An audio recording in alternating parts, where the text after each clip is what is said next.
यार अभी ना सेकंड शिफ्ट में जस्ट मेरा पेपर खत्म हुआ और पेपर देके मैं घर निकल रहा हूँ। पेपर का लेवल मैं ओवरऑल अगर बताऊँ सिर्फ पढ़ने वालों के लेवल के हिसाब से, अगर कोई सिंसियर है और उसने अच्छे से सिंसियरली पढ़ाई करी है तो पेपर मॉडरेट लेवल के आसपास कह सकते हैं। ज़्यादा डिफिकल्ट भी नहीं था और ज़्यादा इजी भी नहीं था, मॉडरेट पेपर था। तो ऐसे पेपर हमें देखने को मिलता है। रीजनिंग में वेरिएबल वाली 2 पजल्स पूछी गई थी और दोनों भी पजल्स 3 पॉसिबिलिटीज़ में बन रही थी। एक दो ट्रिकी स्टेटमेंट है, बट अगेन आपने 251 रूल अगर ढंग से कंप्लीट किया है यूट्यूब पर 13 घंटे की क्लास, तो वो स्टेटमेंट आपको ज़्यादा परेशान नहीं करते।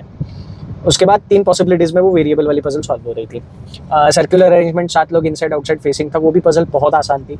एक मिसलेनियस पजल थी, 3 सिटीज़ 9 लोग हमें सॉर्ट आउट करने थे, अगेन बहुत आसान पजल थी।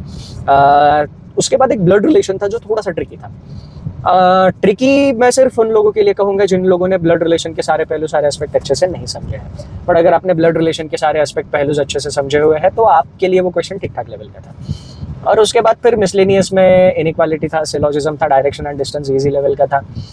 ओवरऑल रीजनिंग की अगर मैं बात करूँ पढ़ने वाले स्टूडेंट के हिसाब से, तो अगर कोई पढ़ने वाला ढंग का स्टूडेंट है तो उसका एक 27-28 के आसपास अटेम्प्ट आना चाहिए था पढ़ने वाले स्टूडेंट का। क्वांट की मैं बात करूँ तो क्वांट में भी यार जनरल अंडरस्टैंडिंग जिसका अच्छा है ना, वो डीआई में 7 से 8 क्वेश्चन बना लेता, जो कि मैं करके आया हूँ। मैंने 9 क्वेश्चन डीआई में बना लिए। डीआई में इनिशियल लेवल का डेटा अगर सॉर्ट आउट कर लिया तो फिर आगे ज़्यादा परेशान करने वाला डेटा था नहीं।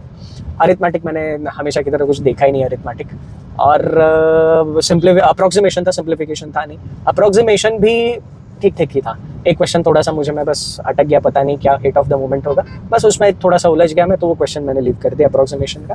बाकी क्वांटिटी 1 एंड क्वांटिटी 2 था जो मैंने फिर से देखा, मतलब डिटेल में देखा नहीं मैंने उसको। बाकी मिसिंग नंबर सीरीज थी जो ईजी थी। तो क्वांट में मैं भी अगर बोलूँ ना, मेरे खुद के अटेम्प्ट 16-17 के आसपास रहे होंगे, 16 या 17 अटेम्प्ट रहे होंगे। मैं पिछले बहुत टाइम से मैं क्वांट के टच में ही नहीं हूँ। मैंने क्वांट कभी ऐसा खोल के देखा ही नहीं, प्रैक्टिस करी नहीं, क्वेश्चन सॉल्व करे नहीं।